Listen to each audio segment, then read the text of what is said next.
আজ ওয়েদারের সাথে আমার দুপুরের লাঞ্চ একেবারে জমে ক্ষীর হয়ে গেছিল। যেমন ছিল ওয়েদার তেমনি ছিল লাঞ্চের থালি। তো চলো আজকের মিনি ব্লগটা শুরু করা যাক। হ্যালো গাইস, আমি Sanchita, welcome back to my another video.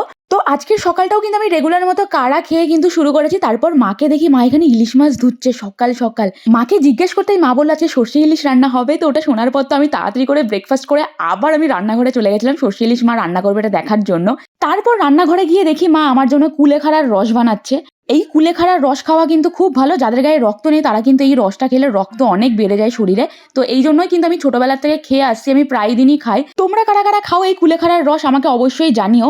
আর তোমাদের এই কুলেখাড়ার রসের টেস্টটা কেমন লাগে আমাকে কমেন্ট করে জানিও। তো আমার তো কোনো টেস্ট লাগে না, এটা একদম পাংশা পাংশা টাইপের। তো দেখো এখানে কিন্তু আমার কুলেখাড়ার রস খাওয়া কমপ্লিট। আর এখানে রান্নাঘরে এসে দেখি আমাদের ইলিশ মাছ রান্না হয়ে গেছে। আর আমার হাতের যে বেগুনটা দেখছে এটা কিন্তু আমাদের গাছের বেগুন, আজকে প্রথম ফল হয়েছে, ওই জন্য একটু ছোট হয়েছে বেগুনটা। আর ওই বেগুনটা দিয়ে মাকে আমি বললাম যে একটু নিম বেগুন রান্না করো, খেতে আমার হেব্বি লাগে। তো মা এক সাইডে রান্না করছিল আর আমি এক সাইডে কিন্তু রান্নাঘর মুছছিলাম। তারপরে রান্নাঘর মুছে টুছে কিন্তু একেবারে স্নান করে আমি লাঞ্চ করতে বসে পড়েছি গাইস। আর আজকের মিনি ব্লগটা আমি এখানেই এন্ড করছি। তোমাদের কেমন লাগলো অবশ্যই জানাবে, লাইক কমেন্ট শেয়ার করতে একদম ভুলবে না। দেখা হচ্ছে তোমাদের সাথে নেক্সট ভিডিওতে। আজকের জন্য টাটা।